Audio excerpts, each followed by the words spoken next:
Hello everyone! As promised on a past video, I now bring you my preferred way of preparing cod with cream, with a little personal twist.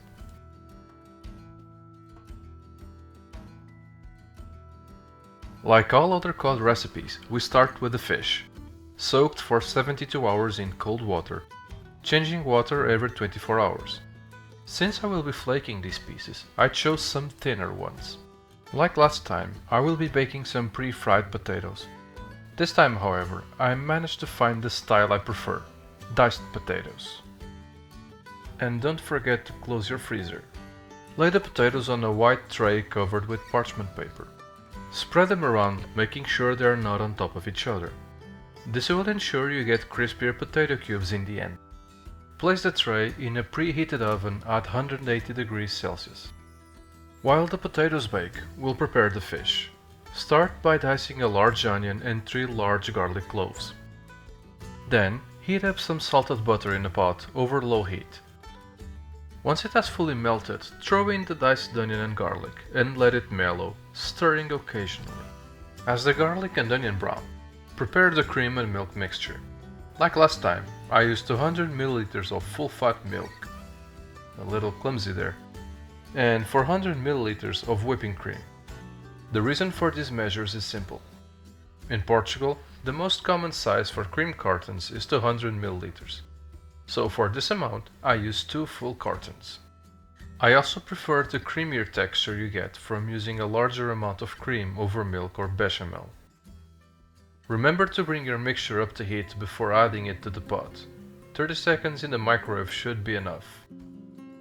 When the onion starts looking translucent, add the fish pieces in. Keep them skin side up so they stick less. Once all the pieces are in, pour the cream mixture over them. Of course my tiny hands had to be in front of the camera, so you can see perfectly what is happening. Cover the pot, and if necessary move it to a smaller beaker on your stove. Now you want the fish to simmer for about 10 minutes without boiling the cream.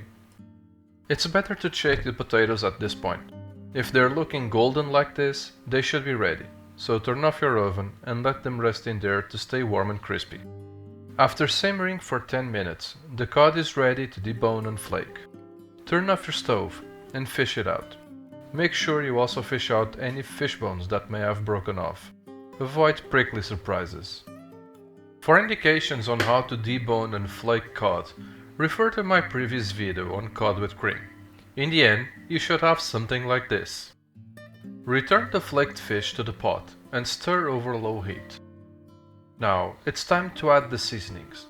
I'll be skipping salt, since the cod should still have enough salt for the whole dish. Add a generous amount of nutmeg and black pepper, stirring everything again to make it come together. One big advantage of this recipe is that since you assemble everything on the plate rather than on a tray, you get a chance to customize your plate to some extent. And since I'm on a low carb cycle, I'll be replacing the potatoes with some tasty toasted coconut bread. You can find the recipe on Headbanger's kitchen channel. Thank you Sahil for allowing me to use his recipe for this video. Links to the recipe and his video are on the description below. You could also cut the bread in cubes and bake it like you would crouton, but I'm keeping it simple. Since all the ingredients are ready now, it's time to assemble the dinosaur plate. First, 3 scoops of potato cubes. And on top comes the creamy cod. While hot, grate some cheese over it. This time around, I'm using a cured sheep's milk cheese. It's common in Portugal and has a similar texture and flavor profile to a pecorino. To finish, spruce things up a bit with some chopped fresh parsley. Now I need to finish both my wife's plate and my own for dinner. And I only realized I forgot to set the cutlery after I sat down and tried to eat. Thank you for watching. We hope you enjoyed the video.